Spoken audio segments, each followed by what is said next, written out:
presidente nacional do PT, a deputada federal Gleisi Hoffmann, confirmou ontem à noite, durante o encontro estadual da Legenda, apoio à pré-candidatura de Duarte Júnior. Boa tarde, Carla Lima. O que mais você destaca da visita da Gleisi aqui ao Maranhão? Vamos lá, boa tarde, Cabalau, Gleidson, ouvintes. Ela veio só para confirmar, né? Porque essa definição já tinha sido tomada de que a federação, não só o PT, mas a federação que tem PCdoB e PV, acompanharão o Duarte Júnior, já tinha sido manifestado pelo Márcio Gerri, que é do PCdoB, apesar dele muitas vezes, aliás, ele ser um defensor que tem que ter outra candidatura do governo.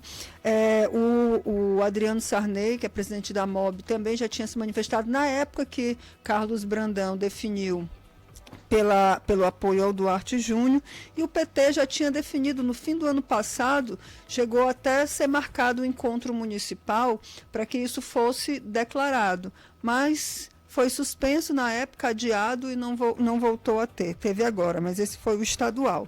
Enfim, já era algo que todos sabíamos. E a Gleisi aproveitou para aumentar um pouco mais o leque dos nomes dos pré-candidatos do PT, porque tem o Francisco Oliveira, que é o Chiquinho FC lá em Codó, se filia ao PT e para disputar a prefeitura de lá. O que se percebe é que o que está sendo caminhado, está sendo costurado, é o que Capelli falou, que é uma frente ampla em torno do nome do Duarte Júnior, que vai ser um único candidato do governo. Não estou falando única candidatura ali para disputar com o Braille, não. Único candidato do governo. Assim ficou definido e vai ser apresentado, como eu falei ontem para vocês, na próxima semana, isso para os presidentes de partido. Quem mais já declarou apoio para o Duarte, além da federação aí? Tem também o PRD, que semana passada fez um encontro para definir isso, o próprio PSB, o PP ainda vai definir esse acordo, agora não tem mais barreira nenhuma, porque na semana passada o PSB fez um ato político para declarar apoio ao deputado Rio do Amaral, lá em Imperatriz, que vai disputar a prefeitura de Imperatriz pelo PP. Então, estavam esperando somente isso, essa confirmação, bater esse martelo de que o PSB ia se aliar ao Rio do Amaral lá em Imperatriz. Fazendo isso, agora o PP com certeza declara apoio também ao Duarte Júnior pelos próximos dias. Enfim, isso daí está sendo costurado, e na segunda-feira a previsão é que um plano já de atuação dos atores políticos desse campo político do Carlos Brandão, eles comecem a ter as suas definições de o que cada um vai fazer. Então, os vereadores, os deputados, quem está na cena política, já nesse clima de pré-campanha. Talvez a pré-campanha, Gleidson, realmente esquente, né? Que está fria há muito. Mas, enfim, é isso. Então, o PT declarando apoio, fechado. Agora, a conversa depois dessa questão da pesquisa que ele estava aguardando para saber das estratégias a serem tomadas, a conversa vai ser sobre o nome do candidato a vice, melhor dizendo, porque eu falei da vice. Você já sabe o nome de alguém? Não. Olá, Carla. Da vaga de vice. Mas ela já sabe de alguma coisa e não está falando ainda pra gente. Deu ajudada. Não, a intenção não foi essa. A intenção é porque eu estava pensando que o PT, ao momento que eu estava falando, eu estava pensando que o PT tem um nome de uma candidata a vice, que é a Criciele, né? Que pode ser vice, pode ser apresentada como possível nome para ser, por isso que acabou saindo candidata. Mas, enfim, é isso. E aí vão começar a debater sobre quem vai compor a chapa com o Duarte Júnior. Ô, Carla, você falou aqui no começo aqui do comentário sobre um posicionamento do Márcio Gerri, né? Boa parte da base do governo de Brandão fala que não seria uma candidatura única, como se está se desenhando para tal, né? E aí, para evitar que lá na frente tenha embates e desentendam como aconteceu na última eleição. Mas qual o motivo dessa defesa de Márcio Gerri para ter mais de um candidato? É alguém que ele apoie? Porque, como a gente está falando do cenário passado, a gente não tem boas lembranças, né? É uma estratégia, porque quando a eleição é polarizada, corre realmente o risco de acabar no primeiro turno, dependendo de como vai se dar a campanha, porque a campanha é campanha. Mas mesmo não tendo outro, claro, tendo só um candidato do governo, mas a gente tem outros candidatos. Mas ainda não estava definido. O Wellington do Curso ainda estava procurando, o Wellington do Curso, por exemplo, que é deputado estadual, ele ainda estava procurando um partido. Ele ainda não tinha, ele tinha vontade de ser candidato, mas para ser candidato tem que ter partido. E aí ele estava buscando um partido para poder ser candidato. Agora ele tem um, que é o Partido Novo, ok? O Iglesias pode ser candidato? Pode, mas ele ainda não tem um partido. Ele está em Brasília, por exemplo, agora, tentando ver se consegue costurar junto a Bolsonaro a ida dele para o PL. Agora, vai ser só se o Josimar quiser, porque quem manda no PL aqui no Maranhão é Josimar. E Valdemar não tira o PL da mão de Josimar de maneira nenhuma. Se o Josimar se entender que ele quer uma candidatura do Iglesias, aí sim, poderia ser. Tem um PRTB, mas o PRTB não está tão simples assim de conseguir. Tem outras pessoas já de olho, né? Enfim, está faltando partido para o Iglesias, sim, claro. Sobre ainda o PL, o Josimar já me sinalizou que vai apoiar a candidatura do Duarte Júnior. Falou com todas as palavras. Se vai se configurar, se vai compor realmente, só lá na frente que a gente vai saber. Mas ele, como presidente do PL, falou, não, vou caminhar com o Duarte Júnior, sim, caminhou em 2022, quer caminhar em 2024 também. Enfim, são as costuras que estão sendo feitas. Mas a tese de boa parte dos governistas, incluindo Márcio Gerri, é essa, que não pode ser apenas duas candidaturas, a do Braide e a do Duarte.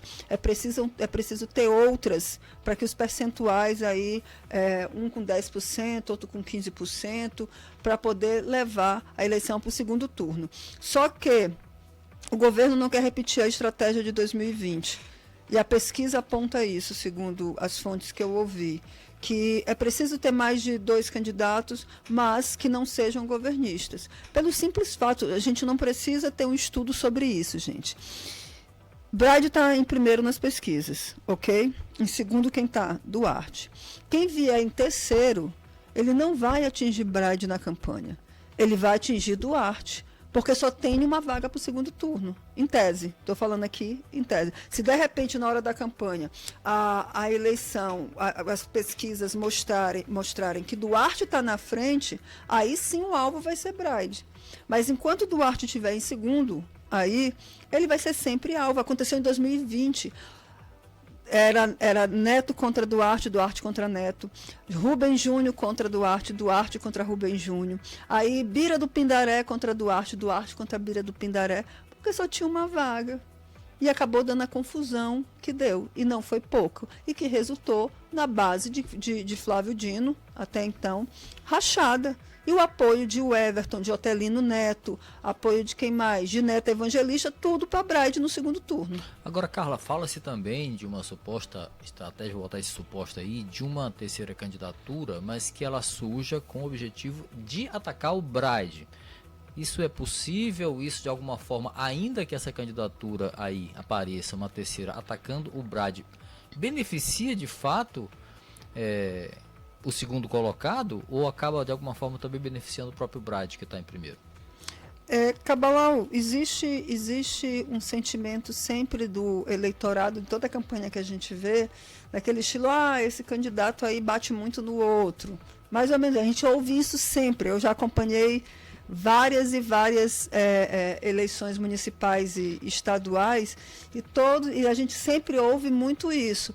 O candidato fulano bate muito, cicrano. Em tese, esse seria o melhor para o governo, que tivesse uma candidatura que ela se voltasse contra o Braide. Se vai ter, não sei se realmente terá, até mesmo porque a gente chama isso aí de candidatura laranja, tá, pessoal?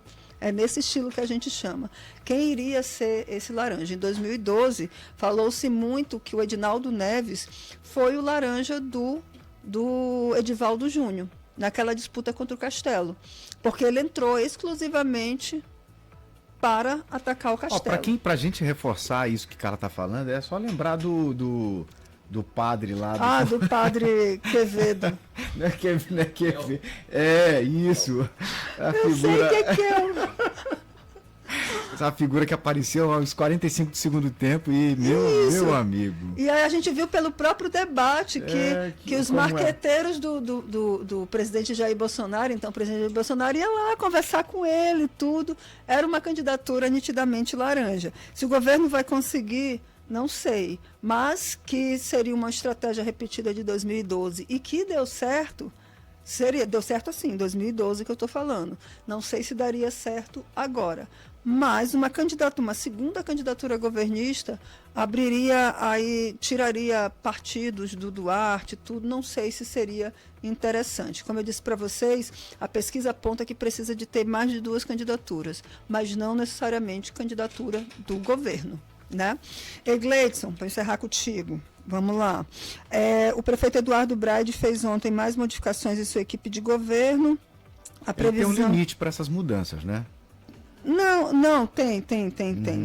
Eu vou já te dizer a data, em julho. Em julho não pode mais tirar ninguém. Mas quem quiser da equipe dele disputar a eleição tem que sair até 6 de abril. É o prazo da desincompatibilização. 6 de abril é exatamente 6 meses antes da eleição. E quem ocupa cargo público não pode estar e não pode ficar no cargo, né? Exceto majoritário. Exceto, não, o que é quase impossível um prefeito ir disputar uma vaga de vereador, né? Mas se fosse o caso, o prefeito também tinha que se desincompatibilizar. Mas, enfim, ele tirou o Dilmar Araújo, ele era da subprefeitura da Zona Rural. A gente não conhece realmente os trabalhos desenvolvidos por lá. E aí ele assume a Secretaria de Segurança Alimentar, a SENSA. E o João Francisco, que era da assessoria especial da Secretaria de Governo, aí ele vai assumir essa subprefeitura lá na Zona Rural. Ainda está no radar a saída do Joel Nunes, da Saúde, e a saída do Davi Del Coldebella. Davi Coldebella. Eu sempre erro o nome dele. Porque o Joel Nunes tem aí a previsão dele ser candidato a vereador e o Davi Coldebella ser o candidato a vice. Acertei, tu acabou de falar, mas daqui a 5 minutos eu esqueço. E o Davi Coldebella ser candidato a vice na chapa do Braide. Ele é o cogitado no cenário. E alguém pode perguntar, mas por que o secretário, que pouca gente conhece? É porque as pretensões do Braide é sair em 2026 para disputar as eleições. Não se sabe ainda se para governo ou se para o Senado. Isso. Mas ele precisa de uma pessoa de confiança. É por isso que toda a mesa de negociação, que o partido que chegou lá se oferecendo para o Braide, diz assim, não, vamos ver a vaga de vice. A resposta era sempre a mesma. Meu vice, quem escolhe sou eu. Mais ou menos assim. Por isso que não foi para frente a conversa embrionária de gente do grupo do governador Carlos Brandão com ele. O Otelino Neto chegou lá também, não avançou e ficou nisso aí, no fim de tudo. Ele diz que a vaga de vice ele não abre mão de maneira alguma.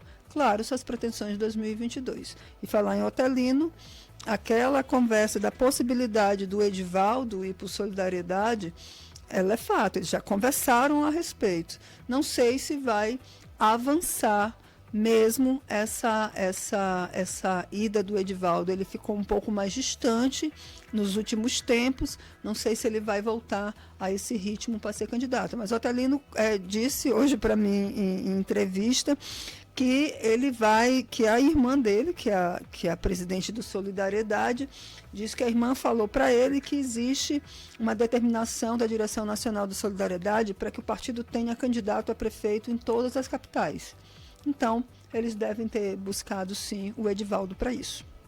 Tá certo, Carla, obrigado. Tá bom, gente, uma boa tarde para vocês e até amanhã. Ok, já a gente está de volta para falar de vacina, tá?